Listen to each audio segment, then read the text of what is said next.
दोस्तों नमस्कार। 8,070 रुपए, जरा ठहरिए और फिर से सुनते। 8,070 रुपए। जी हाँ दोस्तों, यह किसी कॉलेज की फीस नहीं है, यह किसी कोचिंग संस्थान का शुल्क नहीं है, यह उस बच्चे की किताबों का दाम है जो अभी ठीक से अपना नाम लिखना सीख रहा है, जो अभी आ से अनार और ए से एप्पल के बीच उलझा हुआ है, जिसके कंधे पर बस्ते का बोझ है और जिसके माँ बाप के कंधे पर इस व्यवस्था का बोझ।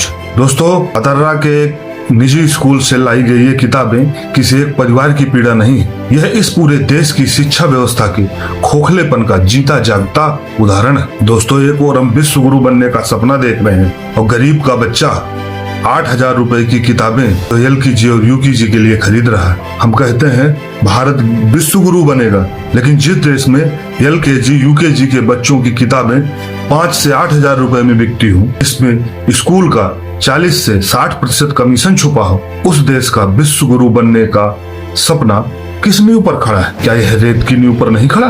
दोस्तों, एक मजदूर की मासिक आय 8 से 10,000 रुपए, एक छोटे दुकानदार की कमाई 12 से 15,000, एक सरकारी चपरासी, एक किसान, एक छोटा कर्मचारी, यह सब अपने बच्चों को पढ़ाना चाहते हैं, यह सपने देखते हैं और इन सपनों की कीमत वसूलने के लिए एक पूरा तंत्र खड़ा है। चमकदार बोर्ड, अंग्रेजी नाम, एयर कंडीशन दफ्तर और भीतर से खोखला शिक्षा का व्यापार। दोस्तों, जब पूरे महीने की कमाई सिर्फ किताबों में चली जाए तो घर का चूल्हा कैसे जलेगा? यह सवाल कोई नेता नहीं पूछता है, कोई नीति नहीं पूछती है, जो दुर्भाग्य है। दोस्तों, किस तरह से कमीशन का खेल चल रहा है कि यह शिक्षा नहीं, यह एक दुकानदारी बन चुकी है, व्यापार बन चुका है। प्राइवेट स्कूलों ने एक अद्भुत कारोबार खड़ा किया है। वह खुद तय करते हैं कि कौन सी किताब पढ़ेंगे, वह खुद तय करते हैं कि किताब कहाँ से मिलेगी, और वह यह भी खुद तय करते हैं कि दुकान से कमीशन लेते हैं और अभिभावक बस ATM है जो हर साल लुटता है और चुप रहता है, क्योंकि डर है कि कहीं बच्चे का नाम काट न दिया जाए और मेरा बच्चा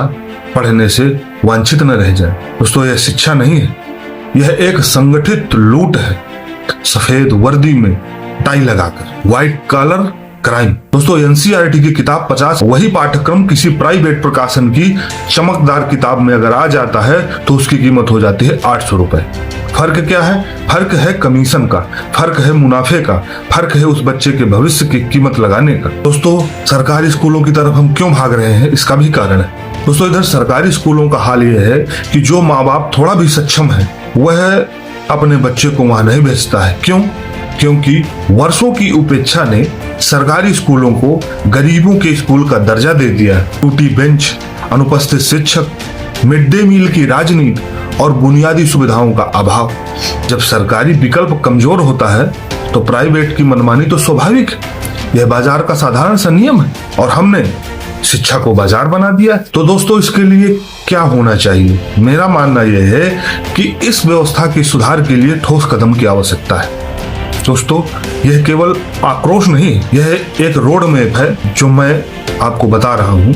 पहला काम तो आपको यह करना चाहिए सरकारों को कि एक स्वतंत्र राज्य शिक्षा शुल्क नियामक आयोग बनाना चाहिए, जिसका शिकायत नंबर हर स्कूल के गेट पर अनिवार्य रूप से लिखा हो, और शिकायत सिद्ध होने पर सीधे उस कॉलेज की, स्कूल की मान्यता रद्द हो और आपराधिक मुकदमा दर्ज हो।